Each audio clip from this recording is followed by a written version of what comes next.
देख रहे हैं लीड इंडिया टीवी न्यूज। सुबह से अब तक की खास खबरें। नमस्कार दोस्तों, लीड इंडिया टीवी से साहिल श्रीवास्तव। थाने जिला के उपनगर शहर मीरा रोड भाईंदर में वेस्टर्न एक्सप्रेस हाईवे पर भव्य नाट्यगृह भारत रत्न स्वर कोकिला लता मंगेशकर नाट्यगृह ऑडिटोरियम में शनिवार के दिन शाम को 7 बजे से रात 11 बजे तक एक भव्य म्यूजिकल सांस्कृतिक कार्यक्रम का आयोजन किया गया।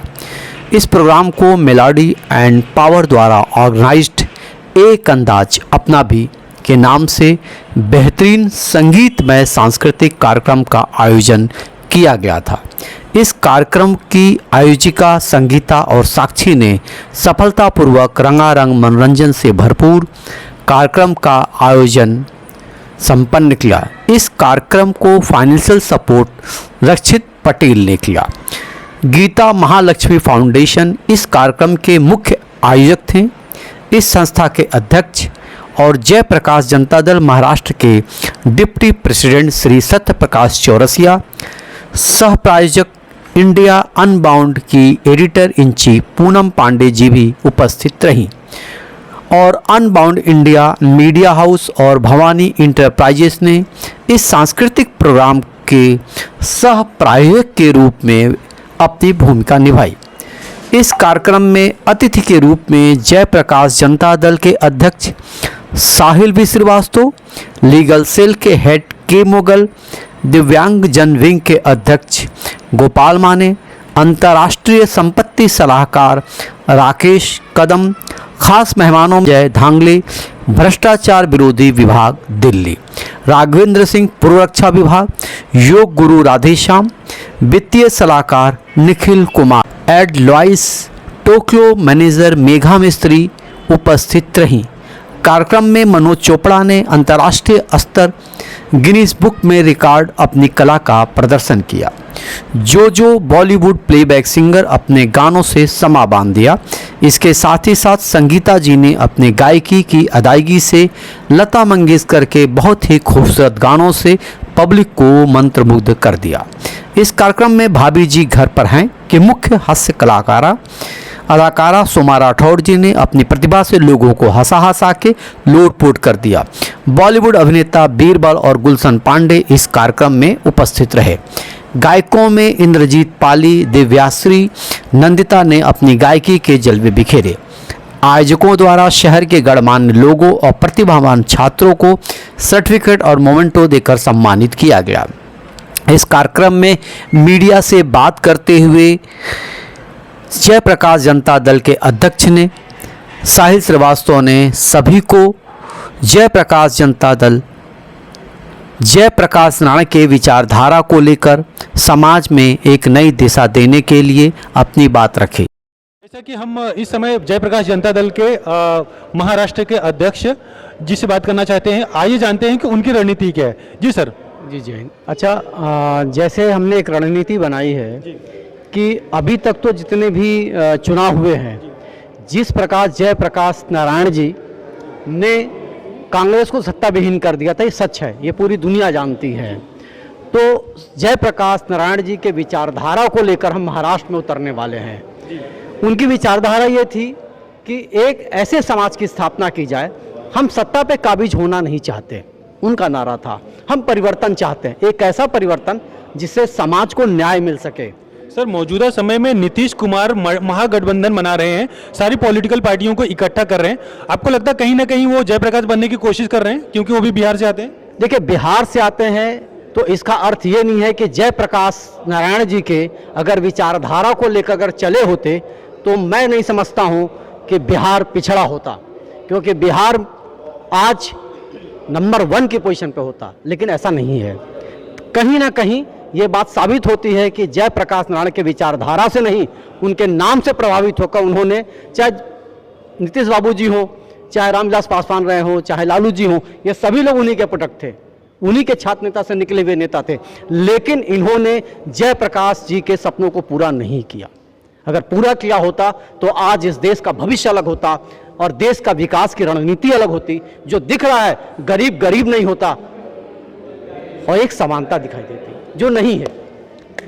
तो जैसे कि हम बात कर रहे थे महाराष्ट्र के अध्यक्ष और साहिल श्रीवास्तव जी से, और इसके पहले मैंने आपसे बात किया था कि महाराष्ट्र में जो मुख्यमंत्री के दावेदार हैं, मुख्यमंत्री के उम्मीदवार हैं सत्यप्रकाश चौरसिया जी से, और उन्होंने अपने विचार व्यक्त किया। महाराष्ट्र का टैक्स एक तरफ अगर देखा जाए तो रोड से लेके मैं अगर पेट पूजा की बात करूं तो ये बहुत गलत हो रहा है।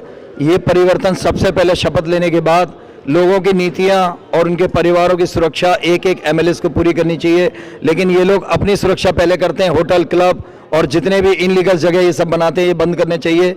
इसमें जितने भी साथियों का हाथ है जो बैठे हुए हैं पद पे, उनको अपनी गरिमा को समझना चाहिए कि एक दिन जवाब उनको भी देना पड़ेगा।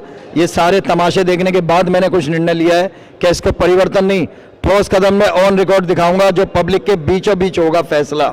ये सब मैंने सर कितनी सीटें लड़ने वाले हैं महाराष्ट्र? लगभग 288 सीटों का मैंने 1.5 साल पहले डिक्लेरेशन मैगजीन में किया था अपने ही पेपर में, और मेरा वादा ही नहीं है, पूर्ण बहुमत से मुझे लगता है कि शायद मैं 250 से ऊपर सीटों पर लड़वाने का पूरा जिम्मा लेता हूँ।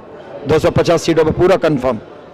अभी मौजूदा समय में शिवसेना और भाजपा की सरकार है, ऐसे में इस समय जयप्रकाश जनता दल ने भी कमर कस ली है और 2024 के चुनाव में 200 से ज़्यादा सीटों पर लड़ने वाली है।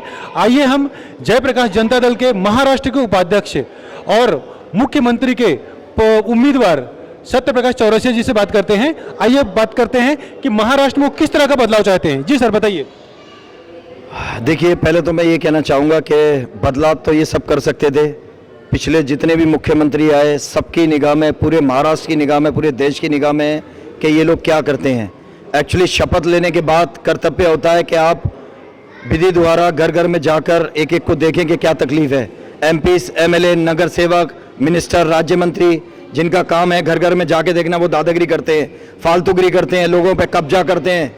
जितनी भी चीज़ें होनी चाहिए उनको सबसे पहले महंगाई और किसानों को देखना चाहिए। अपने बॉर्डर से लेके जितने भी वायु सेना, जल सेना, थल सेना, नौसेना, इनके परिवारों की सुरक्षा, इनके लिए घर, इनको दिक्कतें क्या, इनको देखना चाहिए, क्योंकि ये तब लोग हमारी सेफ्टी के लिए दिनों रात लगे रहते हैं और हमारा फर्ज है कि हम दिन भर शहर के अंदर क्या करते हैं, परिवारों के साथ क्या करते हैं, और जितने भी लोग रिश्तेदार, नातेदार, बहन भाई, ये लोग क्या करते हैं, इनका फर्ज ये होना चाहिए कि इनको कर्तव्य पालन की तरह, जैसे जन्म भगवान ने और एक माँ ने पेट से दिया है, इस तरीके से इनको काम करना चाहिए। एक एक को जाके देखना चाहिए तकलीफ क्या है। राशन के ऊपर बात होना चाहिए, ऑपरेशन के ऊपर बात होना चाहिए, महंगाई के ऊपर, नकली चीज़ों के ऊपर, और जितनी भी चीज़ें महाराष्ट्र में जो नहीं हो रही है, इनलीगल्स हो रही है, उन सबको स्टॉप करना चाहिए। बहुत तमाशा हो गया, अभी तमाशा नहीं चलेगा। इसलिए जयप्रकाश जनता दल से मैंने मुख्यमंत्री कैंडिडेट होने के नाते और इस महाराष्ट्र की भूमिका बदलने के नाते मैंने एक वचन लिया है कि अगर मैं पूर्ण बहुमत से जीत के आया तो ज़्यादा बड़ी बात तो नहीं करता हूं, लेकिन 1 महीने के अंदर रूपरेखा इतनी चेंज हो जाएगी कि सपने में नहीं सोचा होगा, इस तरीके से परिवर्तन करूंगा मैं। और ये वादा ही नहीं, मेरा लक्ष्य है जो मैं पूरा करूंगा। बस अभी तो मैं यही बोलना चाहूँगा। बाकी कि हमारी इलेक्शन के टाइम पता लगेगा कि हम क्या करेंगे, हमारे एमएलए और हमारी पार्टी का प्रोटोकॉल क्या होगा।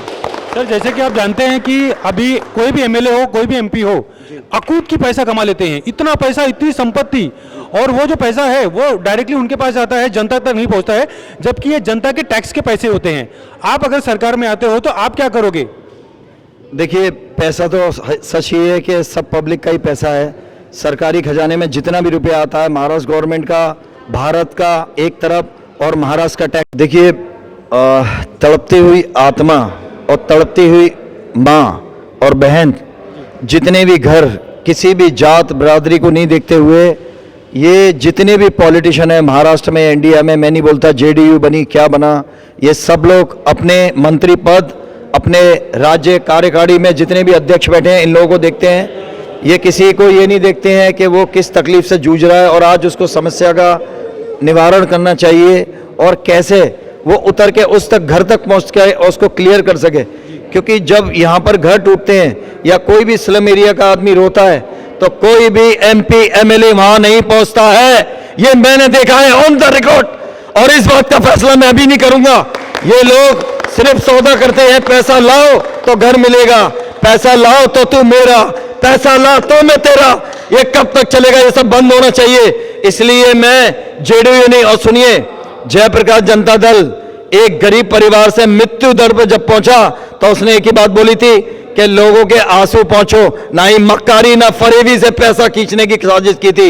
और ये बात मैं नहीं बोल रहा हूं, अगर गूगल से लेकर इतिहास उठाइए सरदार पटेल तक का, ये सब के सब चेहरे अच्छे थे, एक नीतियों से इतिहास बदला। लेकिन आज की डेट में कोई पॉलिटिशियन नहीं उतरना चाहता, सिर्फ गंदी राजनीति में सत्ता के योग में आके पब्लिक का दुरुपयोग करता है। लेकिन मान दे पब्लिक को भी सोचना चाहिए कि एक हैंडीकैप जब तकलीफ में होता है तो कोई 10,000 20,000 इसको नहीं देता, इसके परिवार का भाड़ा और इसकी रोजी रोटी, इसके बच्चे की परवरिश कोई नहीं होती, वो इससे पूछो, मुझसे नहीं। और एक एक पत्रकार भाइयों से हाथ जोड़ के निवेदन है कि स्टार और जितने भी उद्योगपति है, ईशा अंबानी हो या मुकेश अंबानी, एक असली चेहरा दिखाइए रतन टाटा का, जो देश की मदद करता है। ऐसे भाग्यशाली को आगे लाइए, तो मेरा वादा है ये महाराष्ट्र की राजनीति में परिवर्तन ही नहीं, एक देश में ऐतिहासिक होगा। और सौदेबाजी नहीं होनी चाहिए, ये सौदेबाजी खत्म करने के लिए मैंने कदम रखा है। और मैंने पैसे कमाने के लिए नहीं, आज मेरी एम्बुलेंस मेरे खर्चे पे चलती है, ना ही कि मेरे एनजीओ में फंड आने के बाद चलती है। ये मैं जानता हूं, मेरा भगवान जानता है।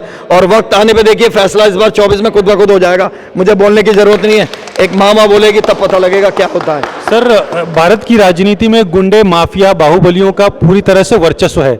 आप किस तरह से कैंडिडेट उतारेंगे? देखिए, मेरे जितने भी कैंडिडेट होंगे उनकी रिपोर्ट कार्ड चेक की जाएगी, क्या पिछले 25 सालों में उन्होंने क्या किया, किसकी मदद करी, किस बहन बेटी की शादी कराई, किसके यहाँ तक पहुंचा। और 500 रुपए भी जब घर में नहीं होते ना, तब कोई आता नहीं है, वो साले सौदे करने लगते हैं, वहां पे ये सारी चीजें खत्म हो जाएंगी। फंड 10 लाख करोड़ हो या 15 लाख करोड़, मैं इंक्वायरी के तहत पब्लिक तक पहुंचाऊंगा। चाहे रामविलास पासवान रहे हो, चाहे लालू जी हो, ये सभी लोग उन्हीं के प्रोडक्ट थे, उन्हीं के छात्र नेता से निकले हुए नेता थे। लेकिन इन्होंने जयप्रकाश जी के सपनों को पूरा नहीं किया। अगर पूरा किया होता तो आज इस देश का भविष्य अलग होता और देश का विकास की रणनीति अलग होती। जो दिख रहा है, गरीब गरीब नहीं होता और एक समानता दिखाई देती जो नहीं है।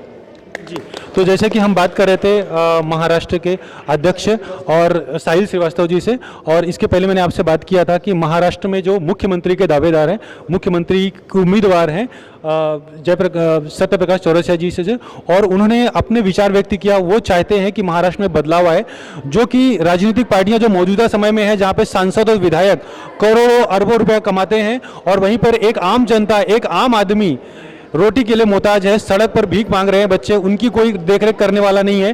बुजुर्ग महिलाएं यहाँ वहाँ भटक रही हैं, जो जहाँ पर गिर गया, जो जहाँ पे पड़ा है वहाँ पड़ा रहता है, उसकी देखरेख करने वाला कोई नहीं है। देश के राजनेताओं को समझना चाहिए कि देश की जनता यहाँ वहाँ भटक रही है, अरबों करोड़ों रुपया इतना देश के जो पॉलिटिशियंस है उनके पास इकट्ठा हो गया है, वो जनता तक पहुँचाए। धन्यवाद। भारत और समाचार से मित्रेश मिश्रा। संस्कृति व साहित्य का धरोहर भोजीबुक.live OTT डिजिटल प्लेटफॉर्म, जहां मिली भोजपुरी दावत भोजीबुक.live।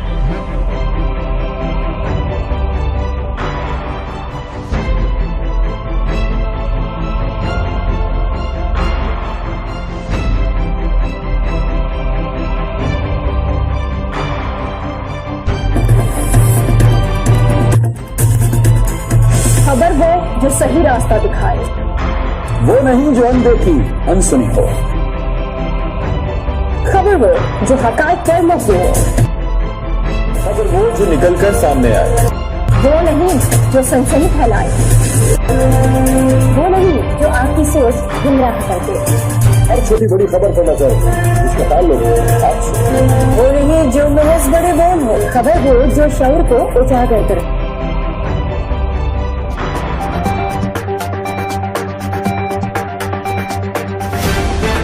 आप देख रहे हैं लीड इंडिया टीवी न्यूज।